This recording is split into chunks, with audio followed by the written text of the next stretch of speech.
Physics class 12th में आज हम यहाँ पर विद्युत धारा यानी कि करंट इलेक्ट्रिसिटी से रिलेटिव इम्पॉर्टेंट न्यूमेरिकल्स को सॉल्व करेंगे।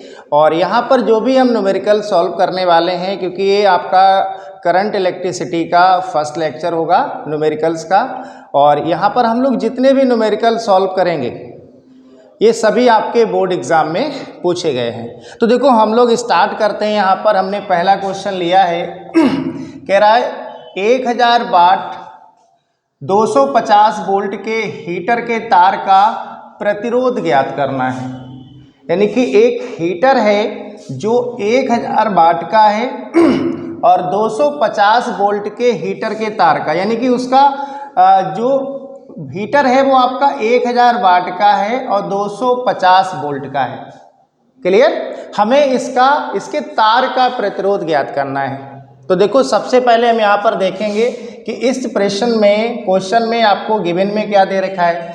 कह रहा है 1000 वाट ये इसकी शक्ति दे रखी है, पावर है, सामर्थ्य है। यानी कि आपको P दिया है बेटा, यहाँ पर P कितना है 1000 वाट। और कह रहा है 250 वोल्ट, ये क्या है, ये सप्लाई है 250 वोल्ट। यानी कि V आपको कितना दे रखा है 250 वोल्ट, ये आपको दे रखा है 250 वोल्ट। और आपसे कह रहा है तार का प्रतिरोध ज्ञात कीजिए, यानी कि R = क्वेश्चन मार्क। ठीक है, क्या निकलवा रहा है आपसे, यहाँ से प्रतिरोध निकलवा रहा है।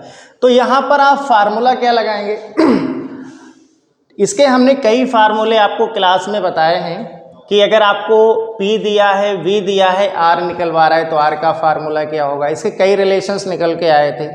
तो यहाँ पर हमें प्रतिरोध निकालना है और इसका फार्मूला हो जाएगा आपका R = V²/P। वैल्यू पुट कर देंगे। देखो B कितना है 250। अब देखो यहाँ स्क्वायर है तो चाहे तो आप स्क्वायर करके लिख लीजिए, या फिर आप क्या करेंगे इसको 2 बार लिख सकते हो। और बटे में देखो 1000 कितना है 1000, तो बटे में आप 1000 लिखिए। अब देखो ये 2 0 से आप 2 0 काट देंगे तो R = कितना बचा आपका 25 × 25 / 10। तो आप क्या करें, अभी आप 10 से डिवाइड मत करिए, आप 25 और 25 की मल्टीप्लाई कर लीजिए आप। ठीक है, तो ये कितना आएगा, जब आप 25 और 25 की गुणा करेंगे तो ये 625 आएगा और बटे में 10। क्लियर है भाई? अब देखो 10 से हमें भाग करनी है, यानी कि यहाँ पर 1 के आगे 0 कितने 1 है। तो आपको क्या करना है, ये जो ऊपर आपको जो संख्या दे रखी है इसमें आप एक संख्या से पहले दशमलव लगा दीजिए, यानी कि R आ जाएगा 62.5 ओम। तो यहाँ पर आपसे तार का प्रतिरोध पूछा था, तो तार का प्रतिरोध कितना हो जाएगा 62.5 ओम। ठीक है, समझ में आ गया होगा। ठीक है, अगला क्वेश्चन देखो हम लोग सॉल्व करेंगे।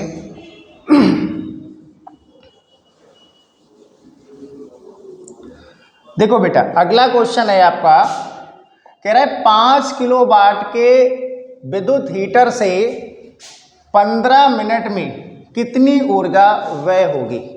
आपसे पूछ रहा है जो हीटर है आपका वो 5 किलोवाट का है और 15 मिनट में कितनी ऊर्जा खर्च होगी। ठीक है, तो यहाँ आपको देखो क्या दे रखा है, 5 किलोवाट का हीटर है, यानी कि वाट किसकी यूनिट होती है, शक्ति की यूनिट होती है।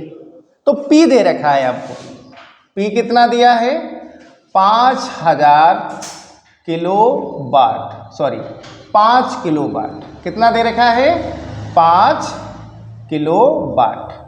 अब आपको इसको ये किलोवाट में है, आपको वाट में चेंज करना पड़ेगा।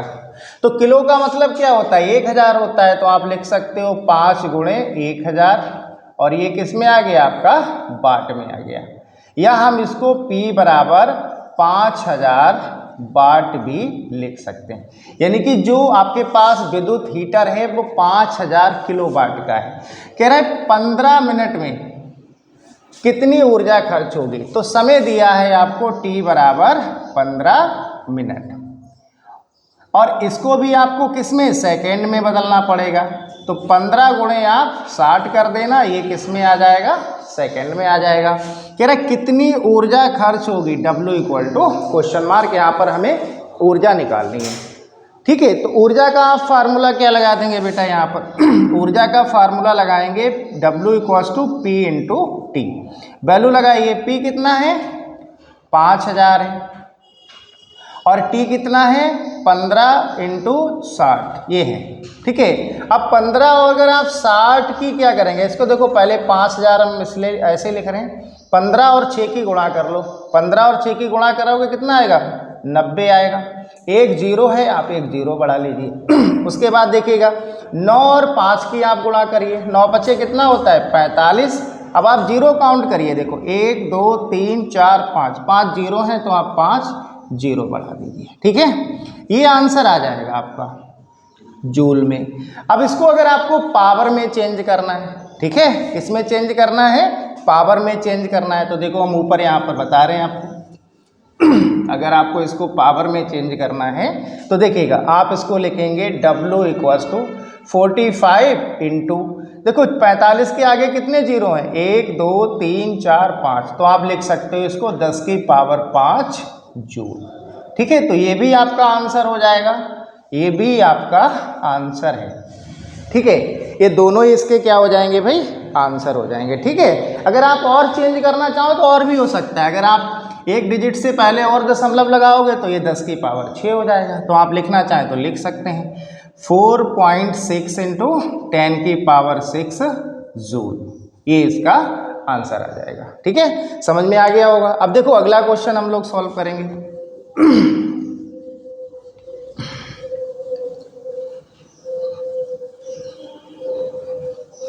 देखो बेटा यहाँ पर हमने अगला क्वेश्चन लिया है, कह रहा है एक 220 वोल्ट 100 वाट का बल्ब, यानी कि एक बल्ब है जो 220 वोल्ट का है और 100 वाट का है, 110 वोल्ट के स्रोत से जुड़ा है, बल्ब द्वारा वे शक्ति निकलवा रहा है। ठीक है, तो पहले यहाँ भी आप गिवन में लिख लीजिए, आप क्या लिखेंगे, देखो यहाँ पर ये बल्ब है वो कितने वोल्ट का है, V दे रखा है 220 वोल्ट और 100 वाट का है, यानी कि P इक्वल्स टू 100 वाट। सही है, कह रहा है 110 वोल्ट के स्रोत से जुड़ा है, यानी कि ये भी सप्लाई दे रखी है, बल्ब तो 220 वोल्ट का है, 110 वोल्ट के स्रोत से जुड़ा है, तो बल्ब द्वारा शक्ति ज्ञात निकलवा रहा है। तो देखो पहले हम यहाँ पर जो हमें ये वोल्टेज और जो यानी कि V और जो P दे रखा है, यहाँ से हम क्या कैलकुलेट करेंगे, सबसे पहले R निकालेंगे। क्या निकालेंगे, R निकालेंगे।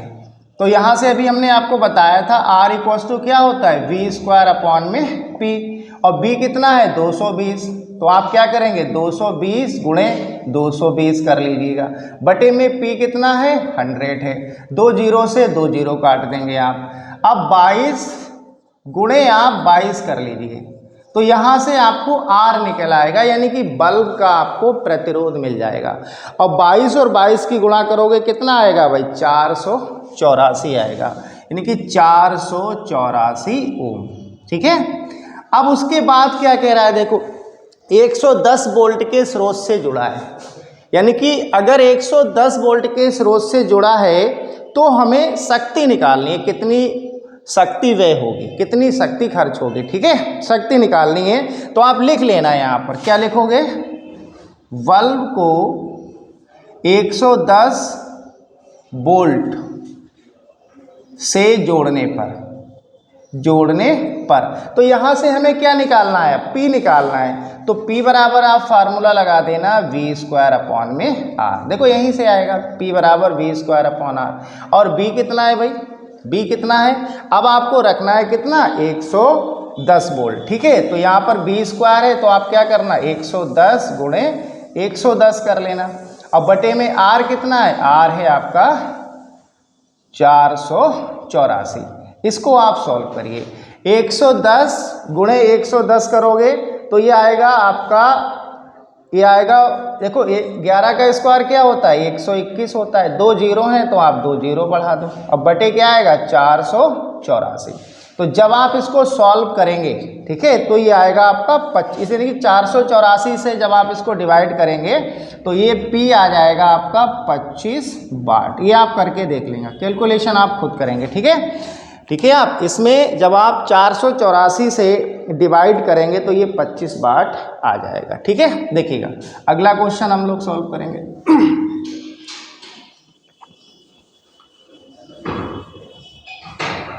अगला क्वेश्चन आपको दिया है, कह रहा है 2 बल्ब 60 वाट, यहाँ पर 600 वाट दे रखा है। ठीक है, 2 बल्ब हैं आपके पास 60 वाट कर लीजिएगा आप। ठीक है, 2 बल्ब 60 वाट 220 वोल्ट तथा एक बल्ब है जो 40 वाट 220 वोल्ट को 220 वोल्ट के मेन से श्रेणी क्रम में जोड़ा जाता है।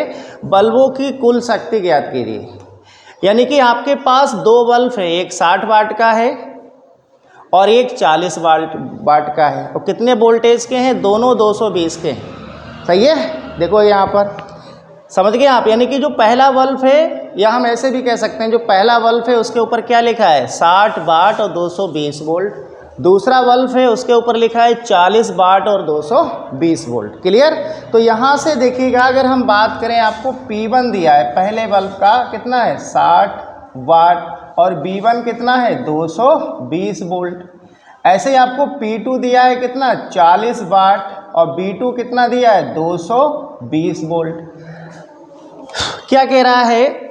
को 220 वोल्ट के मैन से श्रेणी क्रम में जोड़ा गया है। बल्बों की कुल शक्ति ज्ञात कीजिए। ठीक है, तो हमें कुल शक्ति निकालनी है। तो यहाँ पर आप लिखना बल्ब को कैसे बेटा? श्रेणी क्रम में जोड़ा गया है। तो श्रेणी क्रम में कुल शक्ति का फार्मूला देखो क्या होता है, पहले आप लिख लेना। श्रेणी क्रम में कुल शक्ति, तो ये होगा आपका P = फार्मूला लगाएंगे आप P1 P2 बटे में P1 + P2। वैल्यू पुट करिए। देखो P1 कितना है? 60 × 40 बटे में 60 + 40। ठीक है, अब तो ये कितना आएगा? 60 और 40 की गुणा करिए आप, 6 चौक 24, कितना आएगा? इतना आ जाएगा। 60 और 40 का सम करेंगे तो कितना आएगा? 100 आएगा। इससे ये कैंसिल हो जाएगा, 2 0 कैंसिल हो जाएंगे। तो यहाँ से P कितना आएगा? 24 वाट आएगा। कितना आएगा? 24 वाट आ जाएगा। देखो सिंपल सा क्वेश्चन है, एग्जाम में ये कई बार पूछा भी गया है। अब यहाँ पर लास्ट क्वेश्चन है, इसको हम लोग सॉल्व करेंगे। ठीक है, देखिएगा। और ये जो लास्ट क्वेश्चन है ये थ्योरेटिकल भी इम्पॉर्टेंट है, और ये देखो न्यूमेरिकल्स भी इससे पूछा गया है। देखो क्या कह रहा है? कह रहा है एक चालक में 50 वोल्ट पर 2 मिली एम्पियर, 60 वोल्ट पर 3 मिली एम्पियर धारा बहती है। आपको बताना है कि चालक ओमीय है या अनोमीय है। ठीक है, तो इसको हम लोग सॉल्व करेंगे। तो देखो अगर हम पहले बल्ब की बात करें, ये कह रहा है एक चालक 50 वोल्ट पर 2 मिली एम्पियर और 60 वोल्ट पर 3 मिली एम्पियर की धारा बहती है। ठीक है, तो अगर हम इसकी बात करें, यहाँ पर देखो B कितना दे रखा है? B1 आपको दिया है 50 वोल्ट, तो यहाँ लिखना B1 कितना है? 50 वोल्ट, और I1 कितना है?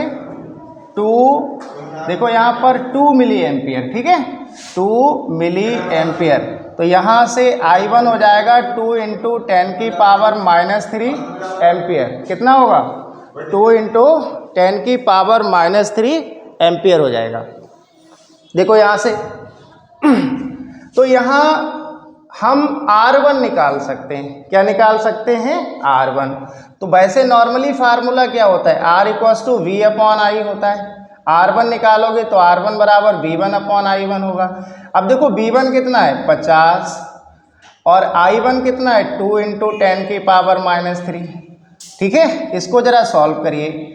देखो 2 से जब आप 50 में सॉल्व करेंगे तो ये कितना आएगा? डिवाइड करेंगे 25 इंटू, और ये ऊपर जाएगा 10⁻³ प्लस का हो जाएगा, माइनस का है प्लस का हो जाएगा, ये ओम आ जाएगा। या हम इसको लिख सकते हैं R1 = 25 किलो ओम, क्योंकि देखो 10⁻³ का मतलब क्या है? 1 किलो में आता है। तो R1 कितना हो जाएगा? 25 किलो ओम। ठीक है, ऐसे ही आप दूसरे देखो इस सप्लाई के लिए निकाल लेंगे। यहाँ पर कितना है? 60 वोल्ट पर 3 एम्पियर की धारा बह रही है। ठीक है, तो B2 कितना है? 60 वोल्ट, और I2 कितना है 3 मिली एम्पियर। ठीक है, तो यहाँ को इसको आप एम्पियर में चेंज करेंगे तो I2 कितना होगा 3 × 10 की पावर -3 एम्पियर। इसको भी आप सॉल्व करिए तो यहाँ से लगाना R2 बराबर V2 अपॉन में I2। V2 कितना है बेटा देखो 60/3 × 10 की पावर -3।